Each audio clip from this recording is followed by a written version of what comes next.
Everyone, good evening and welcome to ICE. Welcome to our segment, this evening's segment of grilling.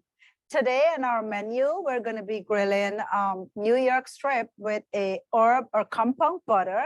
And then we're going to be making a grilled fruit salad, which is watermelon and pineapple. We're going to make a nice little dressing with lime, olive oil, salt, pepper, some herbs, and we're going to toss that with our grilled vegetable. Also, we will be grilling some summer vegetables. So the first thing I want to tell you guys is I'm going to show you some knife skills work of how to get all your stuff chopped up. Some of you may have already cut up your vegetables. Some of you may not. So I'm going to show you how to cut everything. Before we go over to the grill, and we're going to talk about all the things you need to know about getting your grill started, what kind of heat to look for, and how we're going to proceed to grill. So let's start by making our marinade for our summer vegetables, only because we want it to get nice and soft. So what a marinade is, when you mix it with vegetables, it actually breaks down that vegetables, it adds flavor, so it's going to be easy for you to grill. So we're going to start. So you're going to need your cutting board, your knife. You're going to need a big bowl to hold your all your vegetables. So you're going to cut up, and we're going to need some olive oil.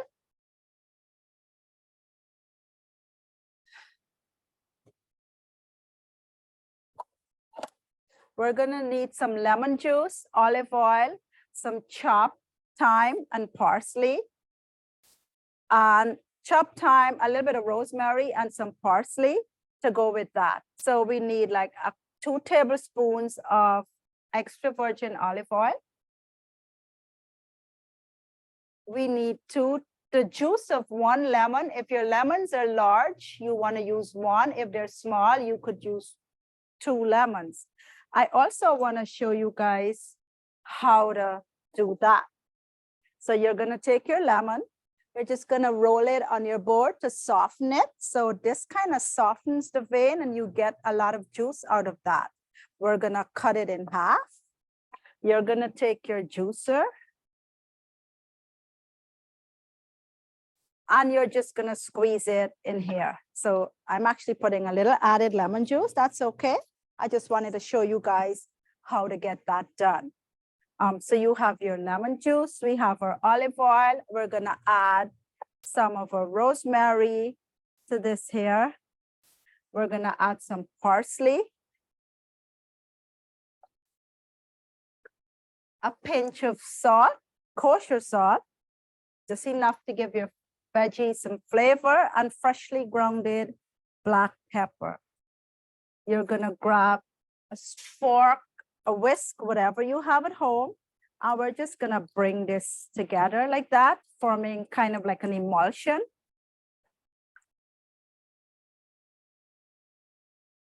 And this is what this looks like. Once that is done, we're going to go ahead and cut our vegetables and we're going to marinate them. So let's start with our mushrooms.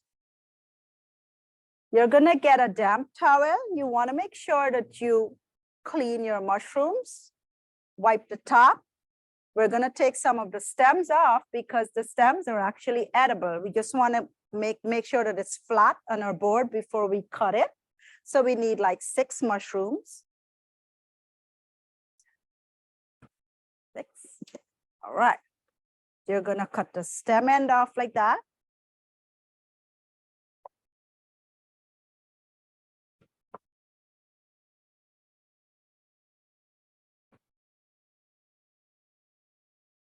If you guys were using any other mushrooms, let's say, for example, portobellos, you want to make sure that you remove the gills by take the stem end off, take the gills off, remove the gills by using a spoon and scrape that off before you add it to your marinade. So if your mushrooms are big like this, we're going to cut it into 6 wedges. If they're small, we're going to cut it into 4 pieces. So make a bridge with your fingers like that. Knife sits in the center. We're going to cut it in 4 pieces that goes straight into our marinade. And then the large one, we cut it in thirds like that. If you always add a little marinade to your grilled vegetables, they have so much flavor. You could play around with your herbs that you use. You could use parsley, you could use cilantro, you could use thyme, anything that you, any kind of herbs that you like. So there's my mushroom. I'm gonna grab my spoon. I'm just gonna do a little mixing here. I wanna make sure I get all that nicely coated before I go again. I'm gonna grab my baby bok choy. You're gonna cut a little bit of the root end. Make sure you cut it in half before you wash it. If I'm grilling this, I don't wanna cut it into small pieces. It's gonna burn. I would rather cut it into lengths like that. So I cut straight down the middle like that. And that is all I wanna do with my bok choy because this breaks down really fast. I'm gonna add it to there. And then our scallions. So your recipe, we ask you to get like 4 pieces of scallions. If you love scallions, however many you wanna use, we're just gonna trim the ends. You wanna make sure it's washed, the bottom is nice and clean. Just gently trim the ends like that. I don't wanna cut it off like this because this actually, the root end keeps everything together. So just lightly trim here where it's still attached.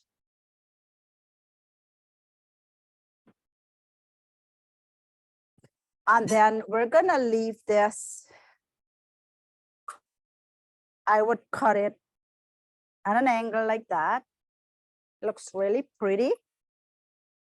And it's easy for grilling. So that's what you want. That's how you wanna cut this. Then we're gonna move to our zucchini. Gonna cut both ends off. We're gonna cut this into planks where it's broad strips. Cut that into half.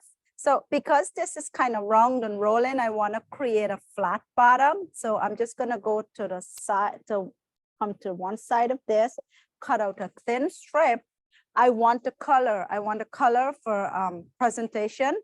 So I create a flat bottom. It sits on my board like this, and then I could easily cut like that. Okay, so you're gonna cut like a 1/4 inch thickness so that it's gonna break down really fast when you cook it. You could also cut your zucchinis like this if it's big by putting your hands like that and just going straight down the center like that. However, when you get to the end here, it becomes very slippery. So you want to make sure this part is still very thick. So you lay it flat, put your hands like that, and you're just going to put your knife like that and kind of fillet this part here where you could create that, which is very safe. So these are the thickness that you want to work with.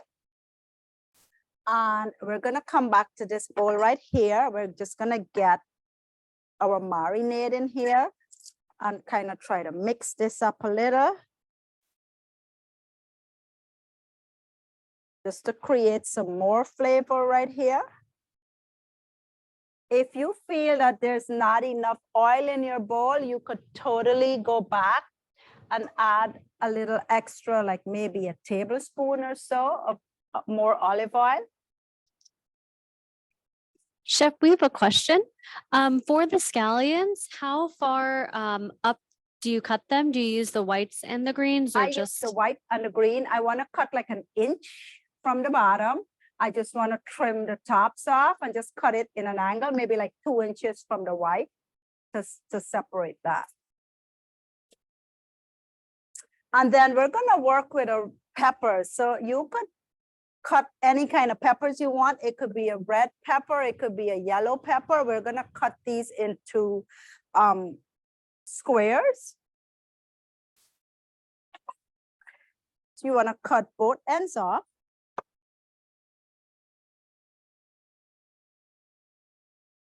cut a slit down the side like that. You're gonna turn this on the curve, open this up with your fingers. So see that part there? We're just gonna take the tip of our knife and just kind of get in there and remove that. Done. Shake that off. Make sure you clean all of the seeds and everything from your board before you cut your peppers. Check this out. How easy was that? We're gonna just kind of clean off the center of your pepper because you don't want to use the membranes. This actually is like kind of bitter. So you want to remove that. You flatten your pepper. So when you make your squares or rectangles, they're gonna look pretty.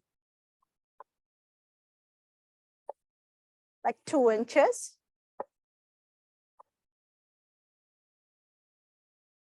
And then we're gonna go back and cut it like this here. So.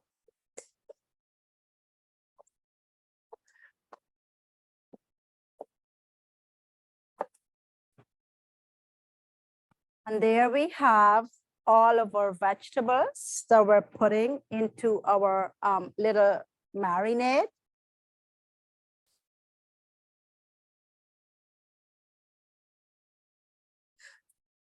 You could have this marinating for like up to 30 minutes before you grill. If you do this at home the next time, you want to let this sit while you prepare your other stuff. So this is our marinade.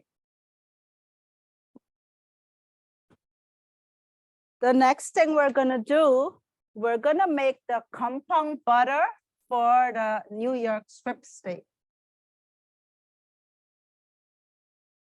So we have chopped shallots. I'm gonna show you guys how to chop that. We have about 2 tablespoons of soft butter. And we have some thyme and a little bit of rosemary if you have that. So in here, you're gonna grab a fork. And we're gonna soften this guy up. You wanna make sure, so a compound butter or an herb butter actually adds a lot of flavor to, you could put this on vegetables, you could put this on fish, you could do this on chicken also, and it works really well with a steak. It's quite simple. And it stays in your freezer for a very long time if you have excess of this. So I have my butter already softened. I'm gonna add some of my chopped herbs, but I'm gonna show you guys how to chop that also, and my shallots. So let's start with some thyme. So you know thyme, it has a really strong herby flavor, and it goes really well with beef, making a beef sauce and stuff. So it's very time consuming. You want to pull the leaves from the opposite direction, and you don't want to use this. The younger stems, you pluck that off, and I cut that up because it's soft.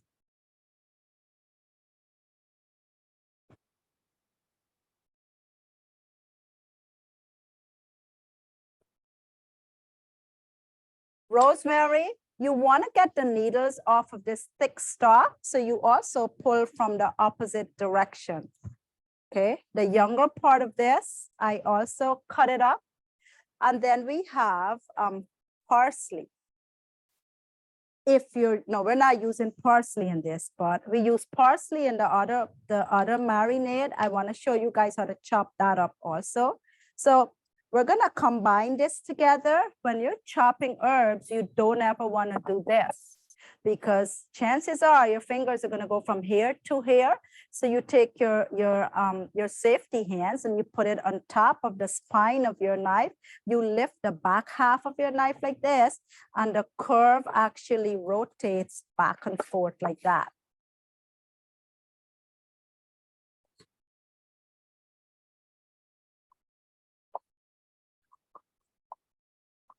And that is how you safely chop your rosemary and thyme. I already have some of this in here. So that's how you chop that. I wanted to show you how I chop my parsley also when we did the marinade for the vegetables. You make sure it's washed, it's dried, put all the thick stalks together, put your knife at an angle and just kind of shave that off. The younger stems have a lot of flavor. Make sure you use that. You're gonna fold it up like this here. Take your knife and you're just gonna cut it into smaller pieces. And then, like I said, put your hands like this, back and forth, rotate your knife until you get the consistency or the text or whatever small, big pieces you're looking for, finely minced, chopped. And that's how you work with your parsley.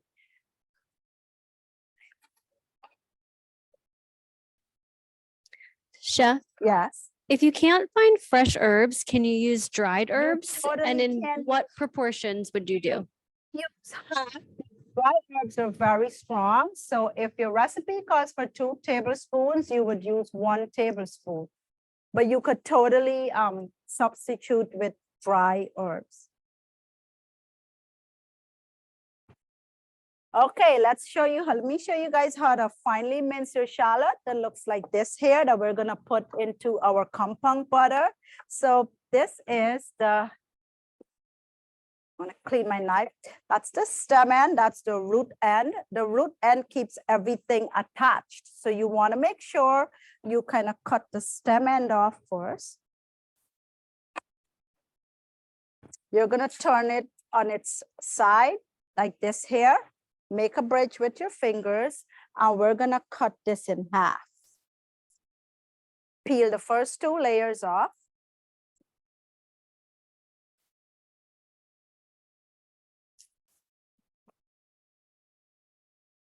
Root ends are still attached. We're gonna finely mince this. So we're gonna make some vertical and horizontal slices, and then we're gonna finely dice this.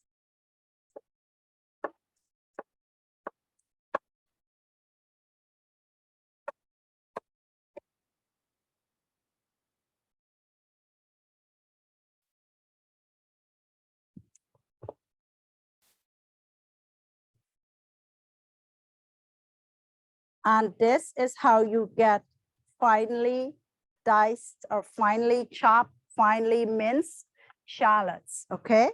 So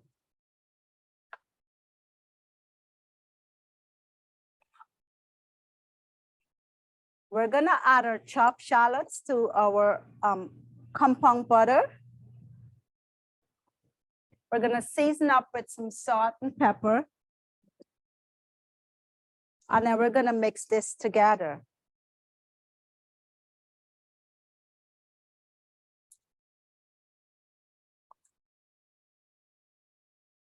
So this is gonna go on our steaks when it's finished grilling. And there you go, you have your compound butter to go with your steaks. The third thing that we're gonna do before we start grilling would be, we're gonna make our dressing for our fruit salad. And I have to show you guys how to cut up your pineapple and your watermelon.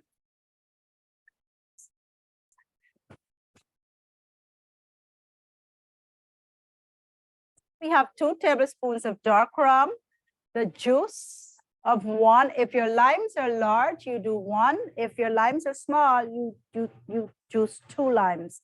We have some parsley. We have some, no, actually we have mint and we have basil. There you go, it smells really great. Chef, just for the compound butter, if you don't have shallots, is there something that you could substitute for them? You could use scallions, you could use onions, you could use yellow onions. You could totally substitute any kind of green, like green onion, yellow onion, purple onion, whichever onions you have at home.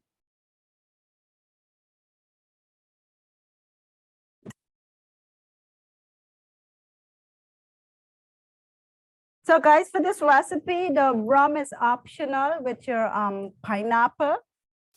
I'm gonna add my lime juice to this.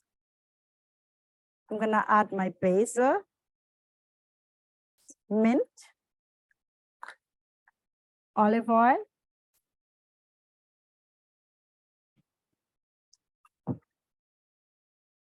Chef, could you use bourbon instead of rum?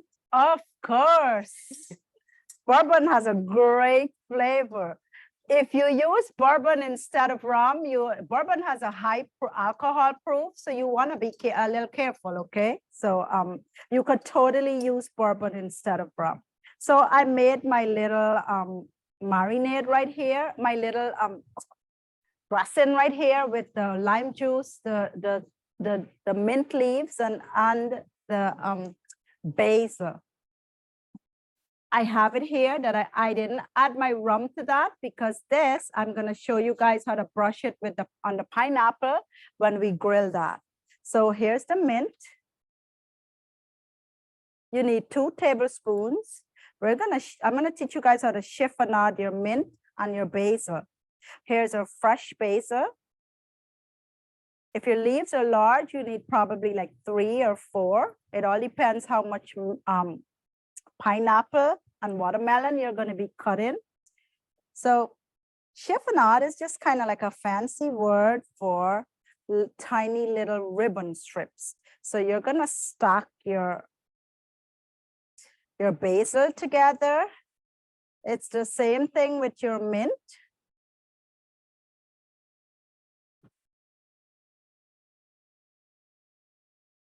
We're just going to roll it really tight horizontally.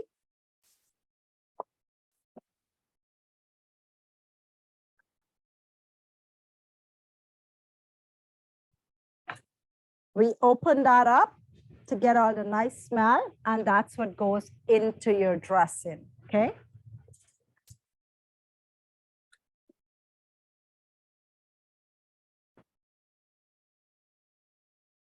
Right, so I'm gonna teach you guys how to work with pineapple. A lot of people don't know how to cut a pineapple. Jess, you wanna take this away? Here, come here. Hi, everyone. This is Jessie. Jessie's going to be helping me at the grill. There you go, Jessie. There you go. So I'm going to teach you guys how to cut this pineapple.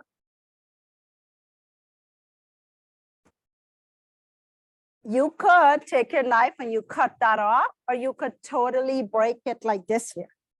Very easy. That's how I do it at home. I just break it like that. And we're going to cut both ends off.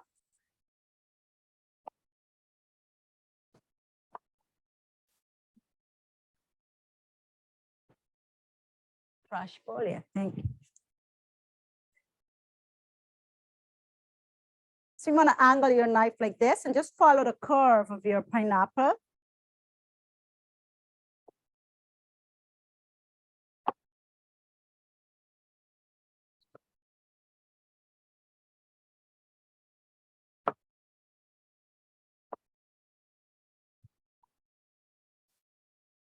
And we're done. So you want to cut it thick enough, cut through the skin so that it's not going to be itchy. Put that bowl right here.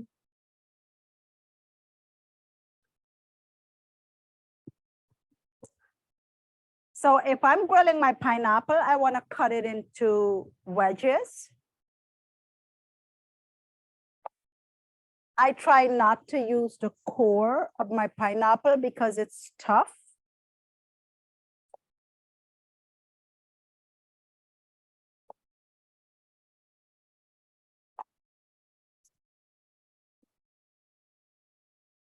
I'm going to cut these in half.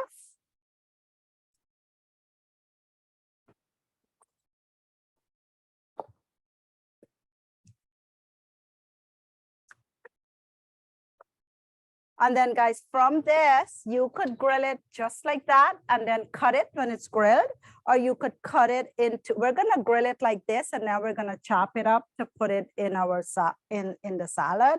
So this is how you wanna cut your pineapple.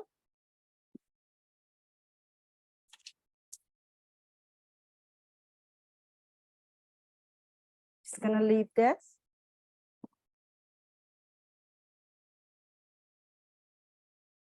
Watermelon time.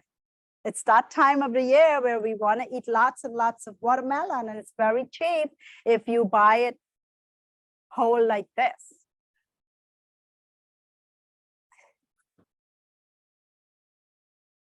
When you're cutting into a whole watermelon, you don't want to seesaw your knife. You don't want to move your knife like that. You want to seesaw your knife by rocking it like this here.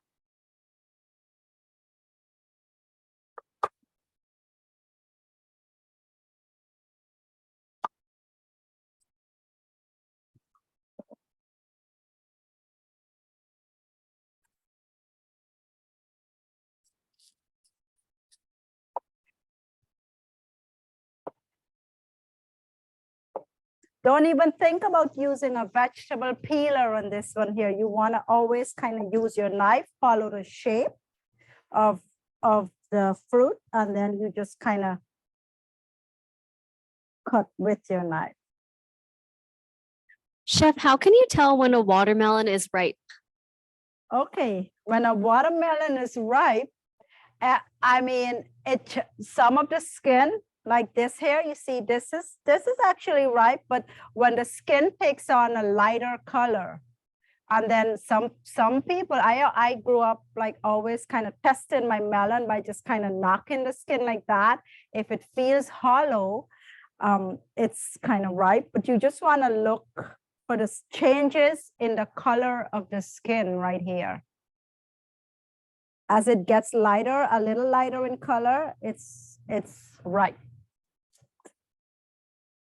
And it's summertime, it's watermelon season time. So most of the watermelons should be really nice and ripe. You don't want to eat watermelon any other time other than summertime.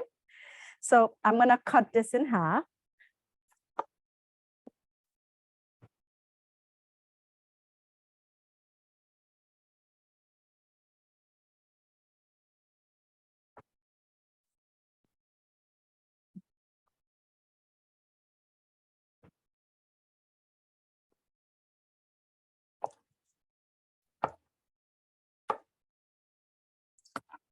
So I'm cutting this in like, I'm going to cut this back into planks.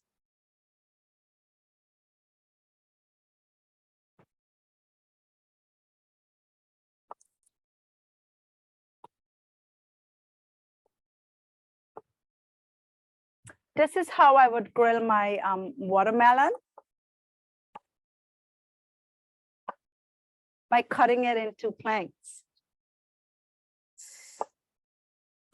So that way I would be able to do a really great grill mark on that.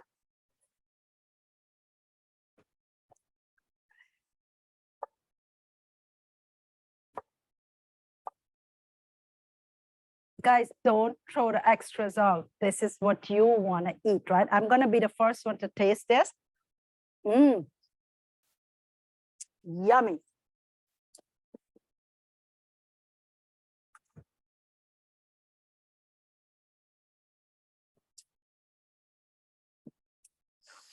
All right, so now we have all of our vegetables and our herbs and our dressings and marinades already made. We're gonna go ahead and we're gonna start our grill up. And I just wanna show you guys our porterhouse steak. Not a porterhouse, I'm sorry, New York strip. So New York strip is actually part of a porterhouse. A porterhouse steak is part filet mignon, and the rest is a New York strip. And this is a beautiful piece of steak right here. This is like 2 inches, and the cooking time is gonna vary. If you have a 1.5 inch steak, you wanna cook it for like 7 minutes on the grill, and carry over cooking finishes the rest. So like I said, there's different grilling temperature. Rare is going to be 115 to 120 degrees with a meat thermometer. Medium rare is going to be 130 to 120 to 135. And medium well is going to be 100 35 to 140, 45. The rest is really overcooked and you don't want to eat that, okay? So I'm going to show you guys how to season this up. And while that's happening, we're going to turn our grill on. Now, if your steaks, you should always remove your steaks from the fridge before you grill it. You want to bring it to room temperature, only because if you take it out from your fridge, put it on your hot grill, it's still very cold. So you want to have time, you want to be able to let it come to room temperature so that it's going to cook faster on your grill or your whatever you're cooking it in. I'm going to show you guys how to season this. When you take your steaks out, you want to blot it dry. If it's wet, you want to just kind of get a towel or a paper towel, just kind of make sure you blot that dry. And then we're going to go ahead and season that up. So salt and freshly grounded black pepper is all you need for this here. I try not to use a measuring spoon. I put my fingers together like that. Red meat needs heavy seasoning. So I grab a pinch. It's probably like half of a teaspoon. I'm gonna twist my fingers like this. When I pick that up, I kind of move it along like this so it spreads evenly. Lift your fingers high and you get a nice even coat of that. Same thing with my black pepper. I'm gonna do the same thing like that. I'm gonna flip this. I wanna season all of that. There's enough fat at the side here to give your meat to prevent it from getting dried out. And there's good marbling also. A lot of this seasoning will come off on your grill, but you still wanna make sure you have a tasty steak. Now, before we go over to the grill pan, I want to talk to you guys about the different kinds of stuff that you could use. If you don't have a grill pan, if you don't have a cast iron grill pan, you could totally use a cast iron skillet like this. You're not going to get grill marks, but you're going to get that really great sear and that cast irony flavor that you're looking for, okay? So this is actually a second option for you. Over here, we have our cast iron grill pan. The flip side is smooth if you're going to do vegetables and stuff. This side here has the grill mark, so we're going to be able to get a nice crisscross shape on that. Also, let's talk about the way before we put anything on the grill, we want to make sure that it's lightly oiled. If you over oil your grill and you put oil on your proteins, you're going to create a big flare up, and that's not good. If you have a backyard grill, the grill with the hoods that comes down, your protein cooks in less time, because once you create that grill mark and that searing and you put the hood down on that, it creates a little steam and it helps to cook your steak much more faster than that. We have an open cast iron grill, so we're gonna take, this is a 2-inch steak. It's gonna take probably like 12 to 14 minutes to cook on both sides. I'm gonna show you, this is how at home, a lot of people use PAM spray and they spray their grill. Don't do that. That is very, very dangerous, okay? So what we took a kitchen towel, we tie it with kitchen string, and we're gonna add some vegetable oil. You don't want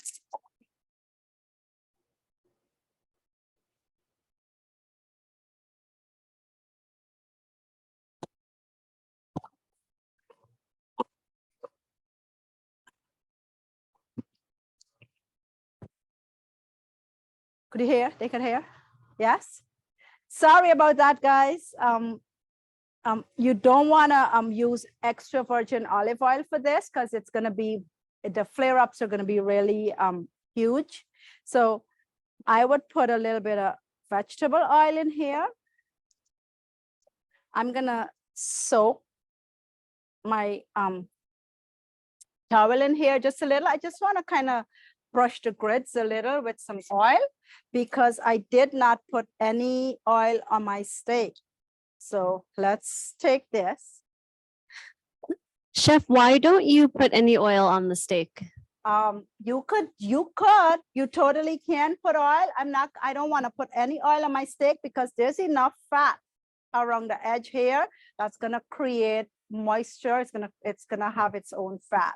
If I were doing a piece of chicken breast, I would either marinate it or I would just slightly brush it with oil. So it all depends on what you're cooking. All right, so let's go over to our grill. When you're grilling to create grill marks, you want to have high heat. So once your heat is high, when you put your proteins on there, you're gonna get a really nice crisscross pattern. I'm just gonna take this because I just want to make sure that I get a nice, just want to lightly coat this.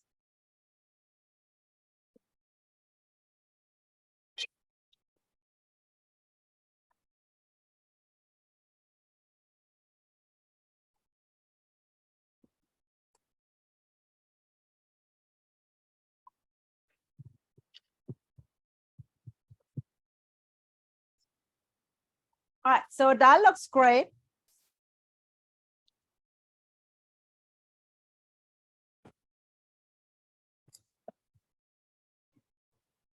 So guys, the key to grilling is you set your grill, half of it on really high, so you get that nice quick sear, and the other half on medium low. So when you create those grill marks, you transfer it to the lower section, the lower heat. So it's gonna cook perfectly internally and it's not gonna burn. So let's start with our, we're gonna grill our veggies really quick and then we're gonna work on our steaks.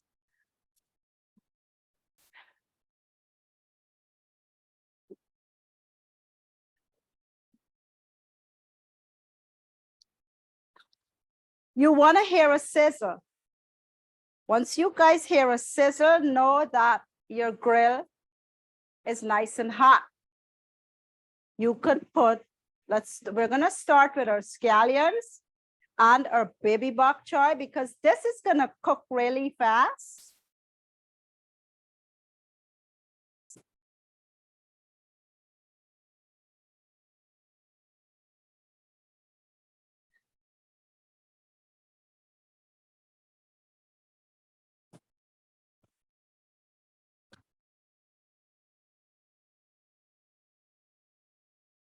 So guys, while that's cooking, I could also, this grill is on, it was on hot and I turn it down to medium low. So I could still go ahead and start cooking some veggies over here too. So let's talk about our zucchini. We want to create a really great crosshatch mark.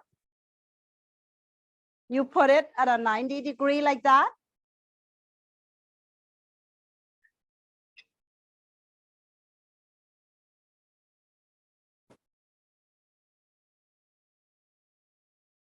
Chef, Yeah. if you don't have bok choy, are there any alternatives or other vegetables that you could grill? Do endive. You could grill endive. You could grill radicchio. You just cut it in half. You keep the root end on.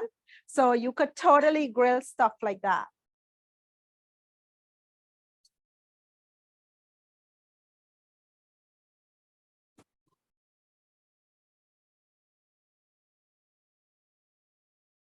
So how do I know that my veggies are cooked? When you're cooking things like eggplants, zucchini, peppers, when they start to cook, they're gonna get soft and they look wet. That's when all the liquids and all the juices are coming out of them, which means they're cooking and they're getting nice and soft. Always make sure you take your tongs and you just kind of touch it, make sure that this goes through and through so you know that your vegetables are nice and soft. Could you use a wok to cook the vegetables? I love wok cooking. Wok cooking is not grilling. You get a different flavor from that, but if you're using a wok to cook, you want to make sure all your vegetables are cut up to 1/4 of an inch, 1/8 to 1/4 of an inch thick, because it cooks within 3 minutes.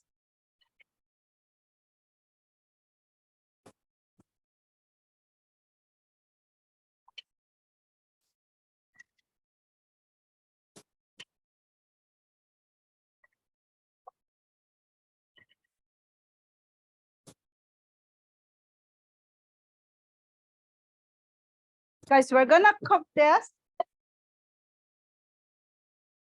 Now check this out. Look at that chart thing right there. See that scallion, how beautiful that is? That's how you want your scallions to be.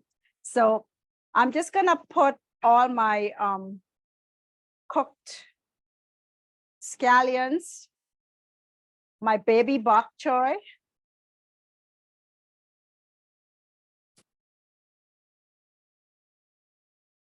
Color like that. See that? That's really nice and golden brown.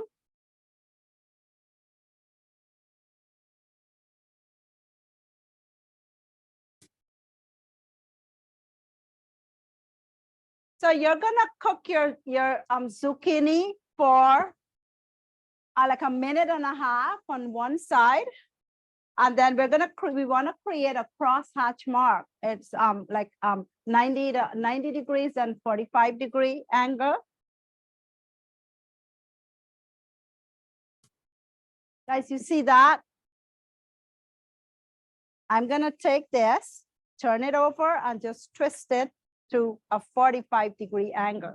So we're gonna create that great grill mark.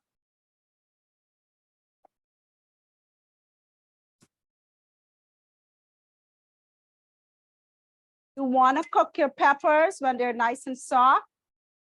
Mushrooms are gonna wilt. When it starts to wilt, it kind of starts to get nice and golden brown, and that's when you know it's spinach.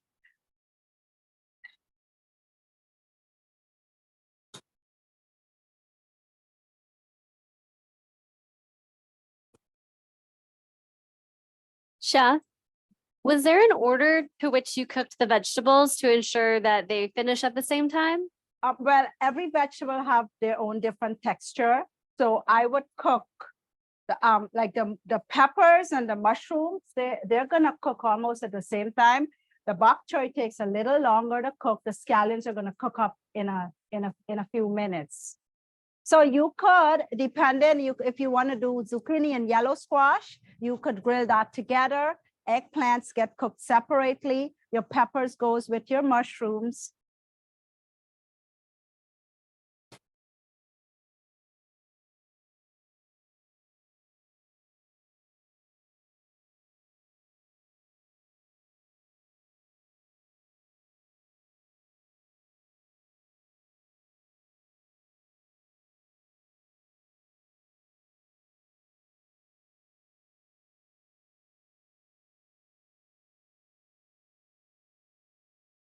I'm just gonna put you here to finish this off.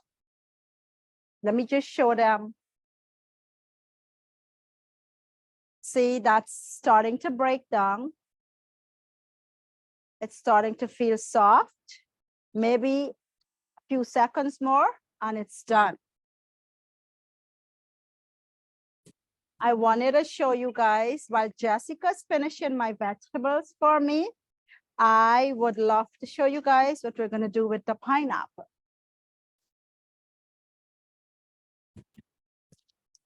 Chef, for vegetables like okra and eggplant that can get slimy while cooking, is there anything that you would do when grilling them to not get that texture? Okra has a really slimy texture. So I would, one of my tricks home when I'm cooking okra, I grill it whole. I just cut both ends off and I brush it with a little bit of lemon juice. Lemon juice actually prevents it from getting that slimy. I normally slice my okra when I'm cooking them, sauteing them, and I put a little bit of lemon juice. Eggplant really don't get slimy. They just, they get soft and mushy. So you want to be careful. Don't cut it 1/8 of an inch thin. or else it's gonna break down. You wanna cut it between 1/4 and 1/2 inch thick. So you allow it good time to cook.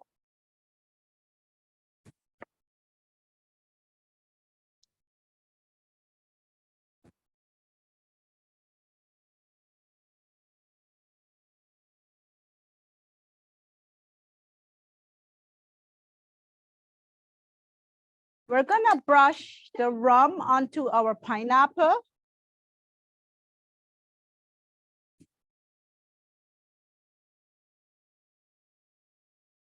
If you wanted to, you could add a little bit of brown sugar to this here also.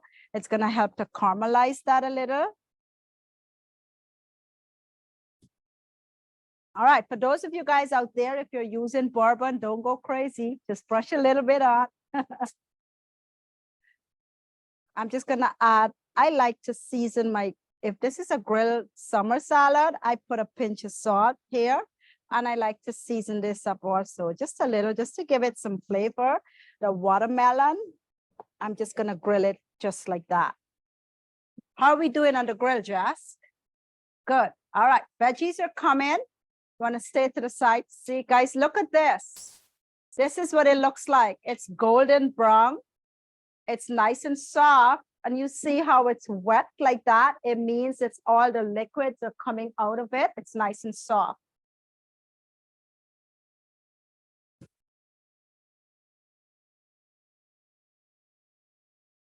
If you're having a grilling party or you're having a party outside in your backyard, you want to make sure you grill your vegetables first before you start your proteins. Because what are the chances you're going to have a lot of vegetarians in your crowd and you don't want to cross-contaminate with meat and vegetables together. So if you guys notice, I grilled all my vegetables first. We're going to grill the pineapple. And then the last thing we're going to do is grill the steaks.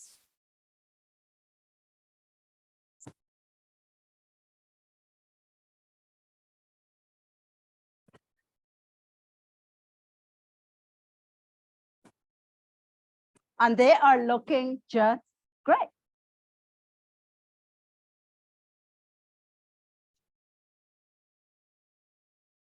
All right, we're getting the grilled veggies off the grill right now.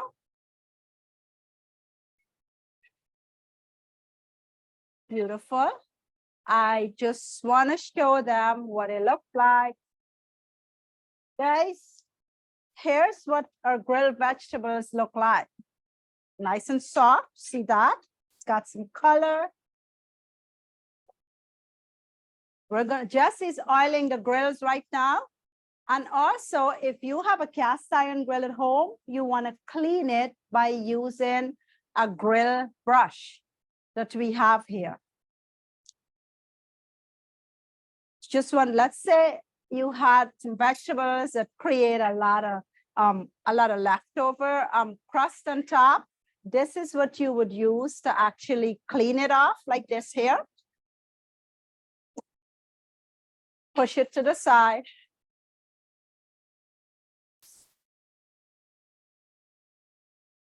And then we're gonna grill. All right, let's go to the pineapple. Chef, for the pineapple, is there anything non-alcoholic that you could use to brush on? There's a million things out there. You could do maple syrup. You could do agave. You could make a simple syrup with just brown sugar and water. So you could add vanilla extract in there also. So there's a lot of things you could brush there if you don't want to do alcohol. All right, let's start with our pineapple, our watermelon. Watermelons are great for grilling in the summertime. You could make a feta cheese and grilled watermelon salad.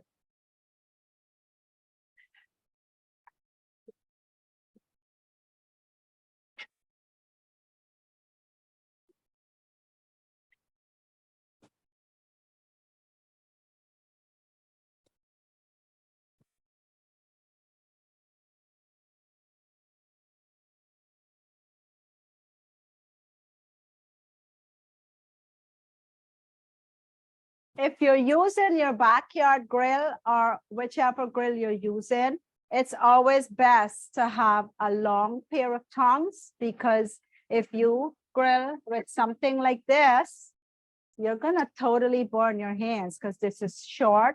And then it would mean that half of my hands have to be over the grill like that. So a longer pair of tongs work really, really well.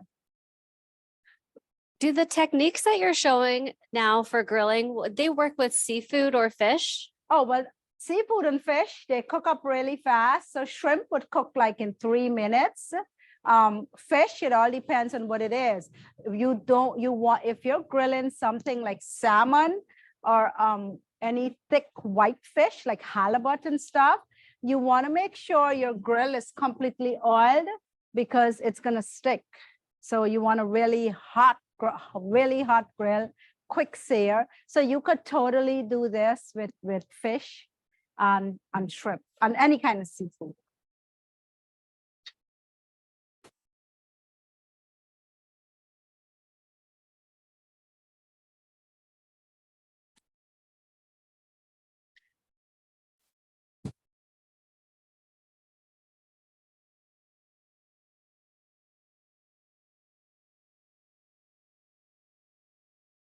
Chef, is the alcohol burning off of the pineapple kind of like Totally. in a flambe or Totally. something else? Not a big flambe, big show style, but it's totally burning off.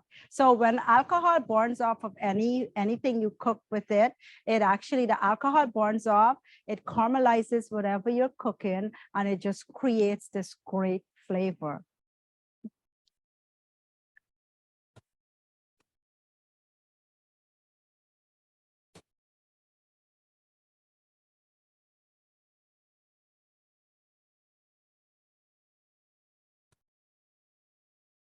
When you're grilling fruits like watermelon and pineapple, you don't want to grill your watermelon for more than 2-3 minutes, because you don't want it to get too soft.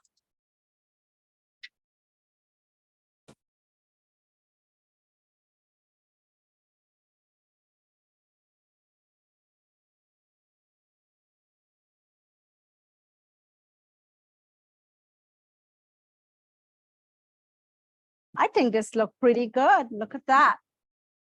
Look at our grill. Look at our grilled pineapple. It's got a beautiful grill mark to that. It creates a great flavor.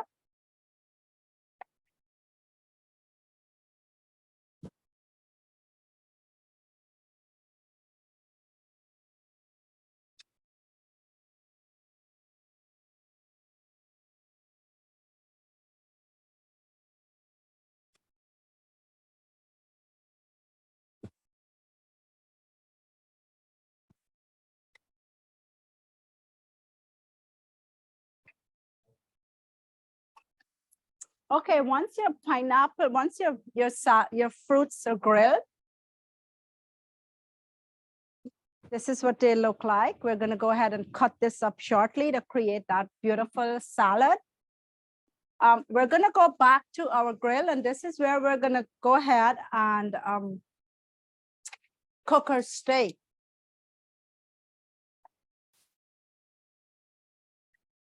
I come back with my grill brush. I'm going to clean that up. Chef, there was another question. Somebody who's never grilled fruit before, what effect does grilling have on the fruit, and does it bring out the sweetness more? It just brings out the nice grill smoky texture, and it brings out some of that sweetness. It doesn't work for all fruits, but like thick summer fruits like watermelon and pineapple, it really does add to the flavor.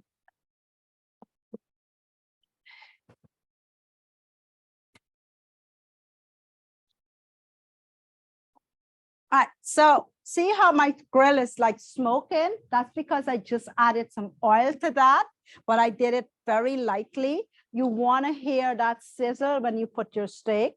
So we're going to do a 90-degree. And I'm going to have Jessica come over here. We're going to time it.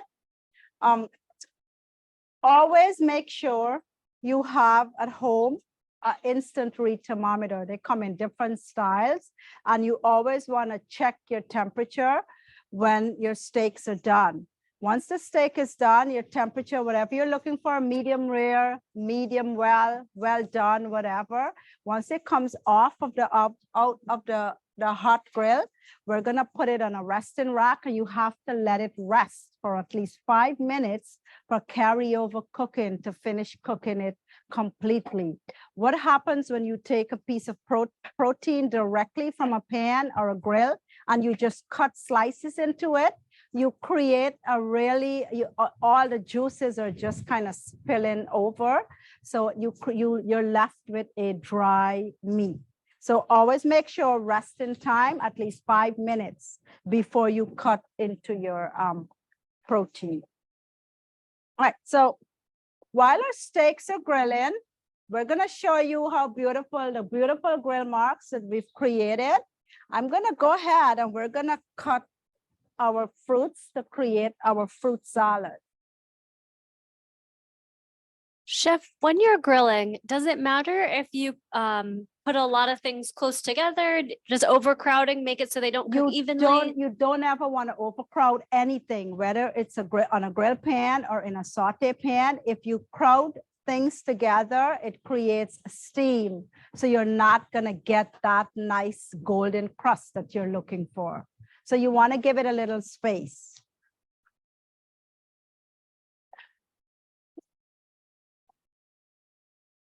Another way to cook your steak, you could actually grill it on the stove, grill it on a grill pan, create that nice grill mark, and you could finish it in the oven for an extra few minutes by checking it to make sure you get the right temperature you want. I always finish mine in the oven. I put it at a 350 degrees and just finish it for another 5-6 minutes. It all depends on the thickness of the protein. When the steak is done and you're resting it, do you recommend tenting it or not tenting it? Well, if you want to keep it warm, tenting is a great idea, but you don't want to wrap it tightly because it's going to create that steam. You could lightly tent it to keep it warm. Great. And then could you also just remind us what the temperature range was for medium well? All right, so let's go again. So rare is 115 to 120 degrees.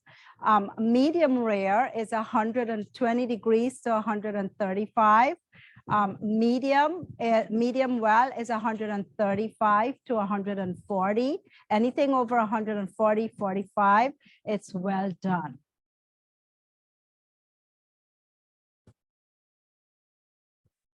All right, let's cut up our watermelon and our pineapple to make our salsa. So now we've created a really great grill mark. I'm just gonna cut this in cubes.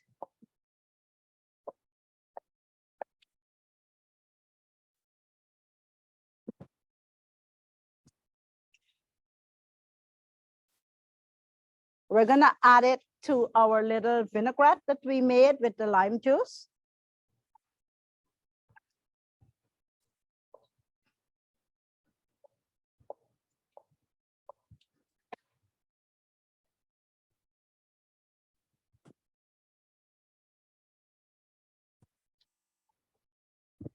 The steaks are sizzling nicely at the back there. So Jess, once you finish giving it that grill mark stage, you're gonna put it on the lower section and we're gonna finish it to doneness.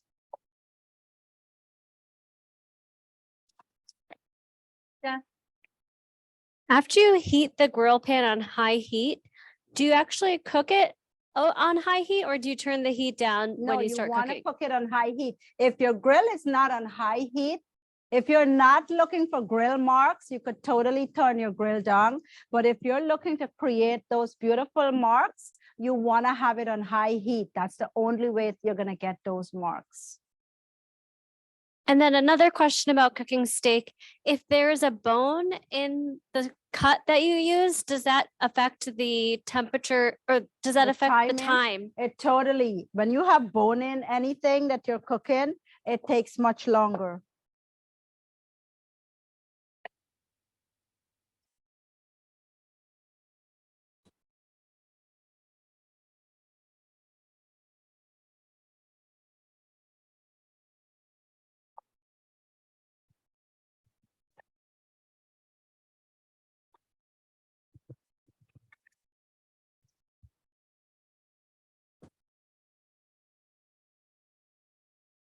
could also grill citrus, kumquats, lemons, limes, oranges. That could be a great part of making a citrus salad also.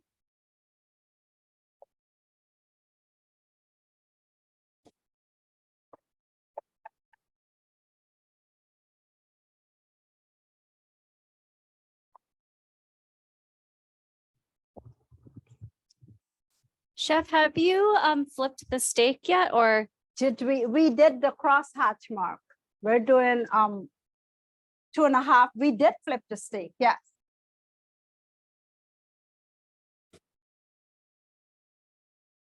We did flip our steak. We created that beautiful crosshatch mark, and we're going to do the same on the other side.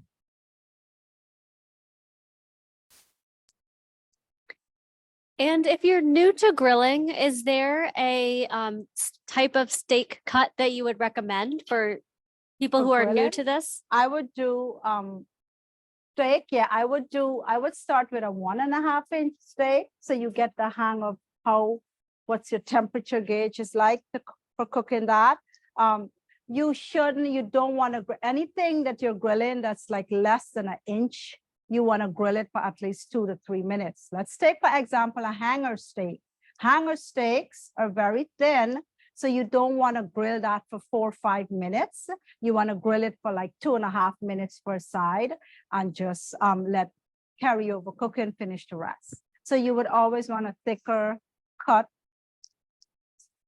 And you mentioned carryover cooking. Yeah. So would you take the steak off the grill before it reaches the, medium well temperature range? Yeah, Or it depends. You could totally check it on the grill.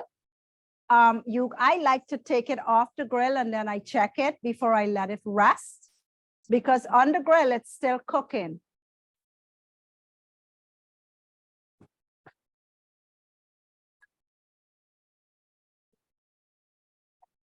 And there I have my watermelon, pineapple, lime, basil, and mint vinaigrette that I'm tossing my pineapple and watermelon fruit salad with.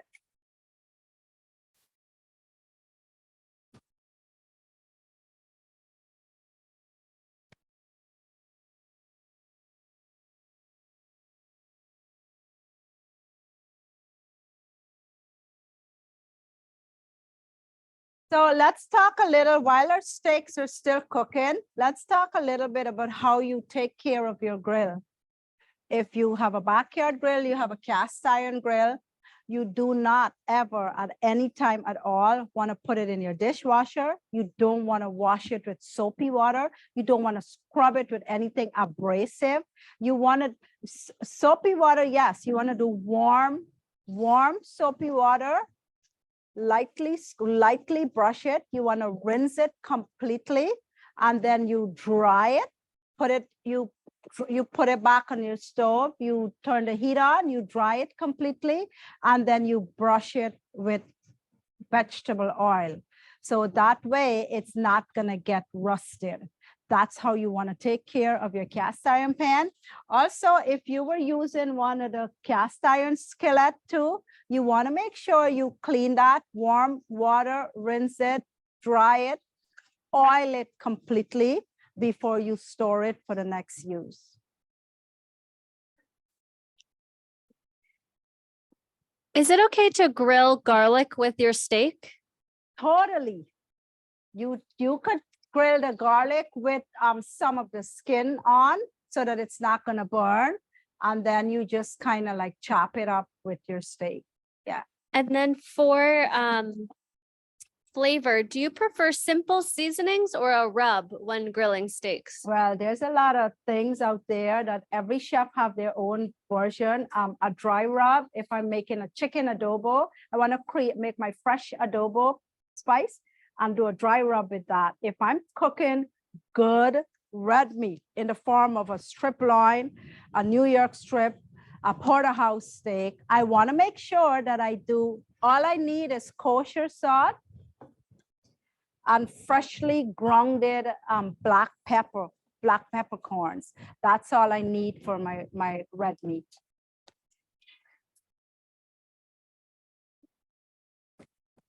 Is the fruit salad served at room temperature?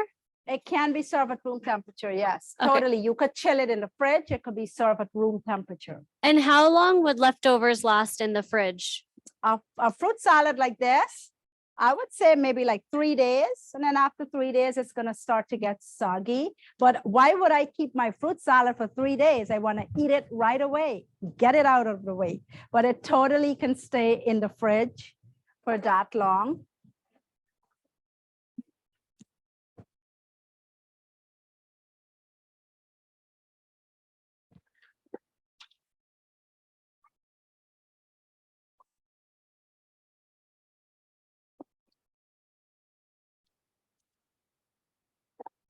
Jess, could I have some mint?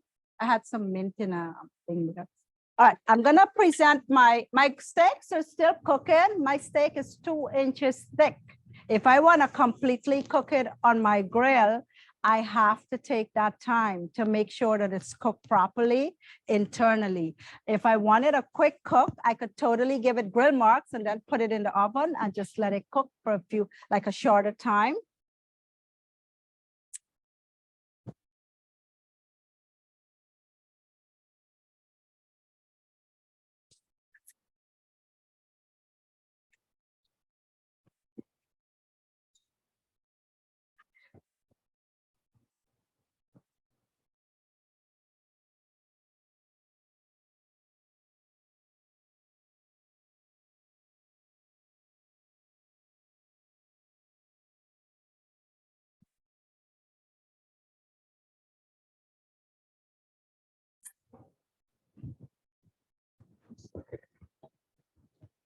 That's my fruit salad.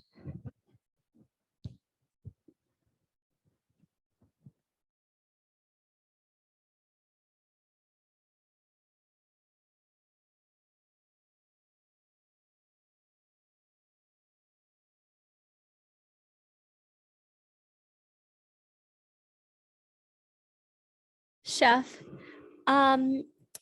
once you have the grill marks on the steak, if you have a thick steak, what temperature should you be cooking at it after you have those grill marks? In the oven or on the grill?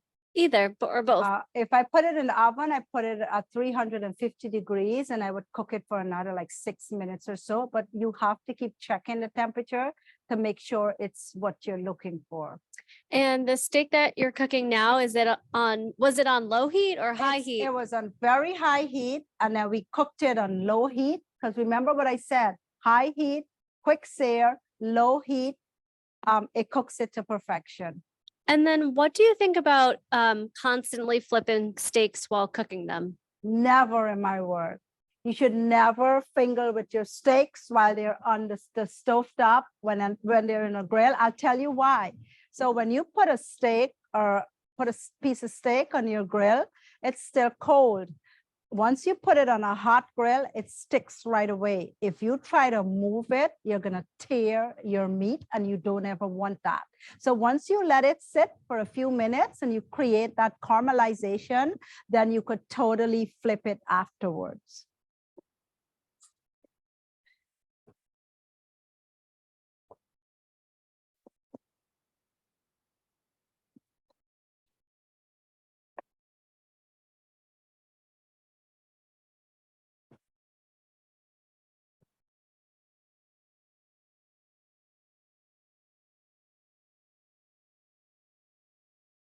Guys, you could do a chiffonade of basil or mint on your fruit salad. We're gonna work on our vegetables now. So this is your fruit salad.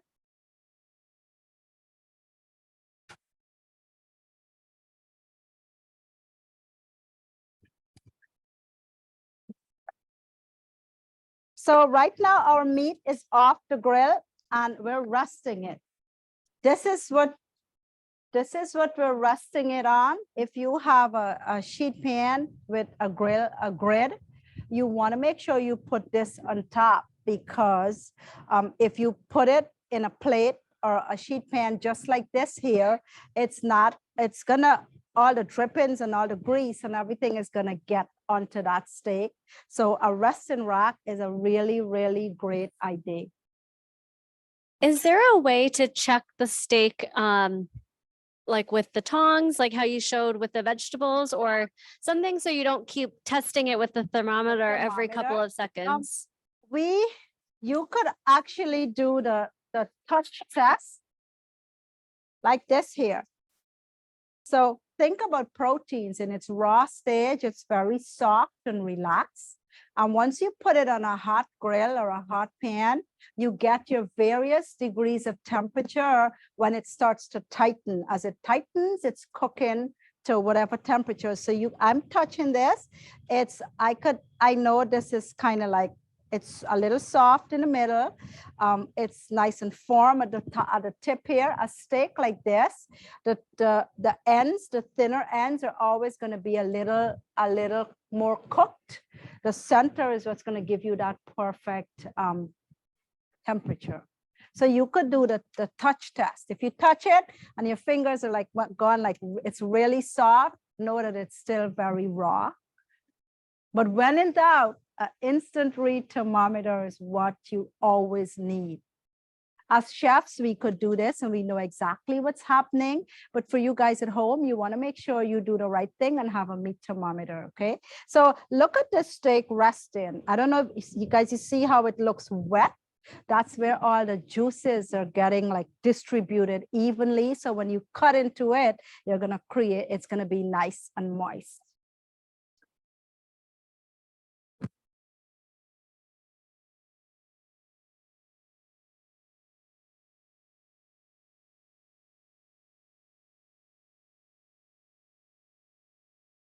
I'm going to bring some of my vegetables here for plating. I have my bok choy, I have my charred scallions.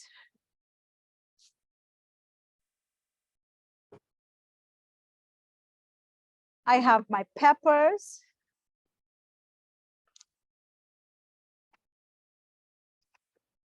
I have some zucchini. So when you grill, you want to look for colors and textures also. So it adds, it's kind of eye popping and it looks really beautiful.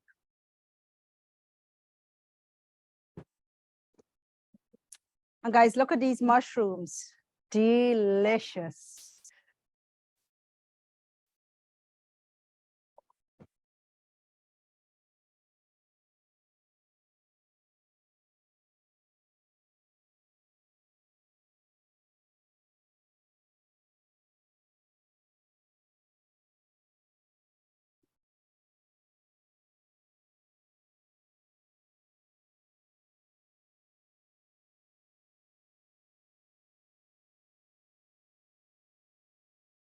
Guys, veggies should be placed rustic. I want to show you guys how to plate it nicely.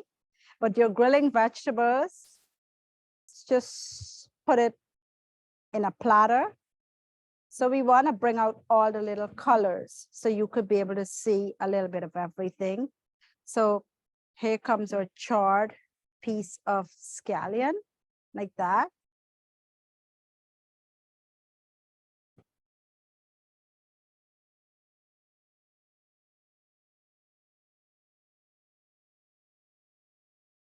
So you got a little bit of mushrooms, creating a little height right there. And then we're gonna cut our beef.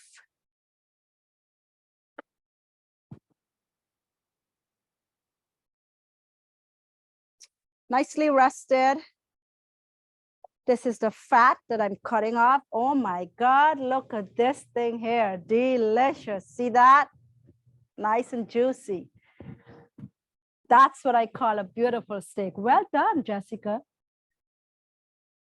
So when you're cutting into a New York strip, you're not looking for lines and against the grain. This is a marble piece of meat, and you're just gonna cut it straight like that.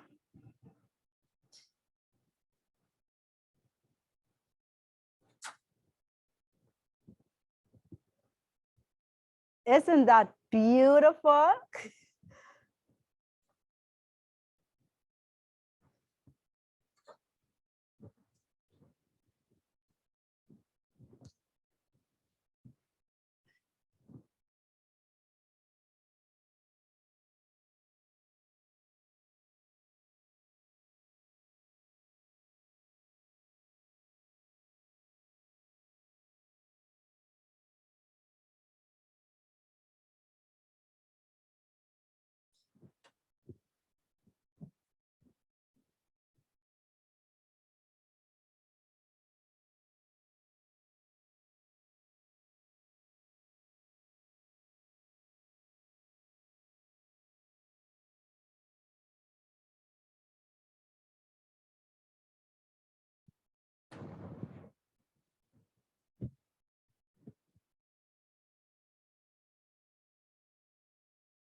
Guys, I present you with my grilled vegetables, my perfectly cooked steaks, and my beautiful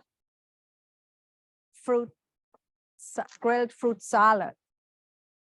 Your compound butter goes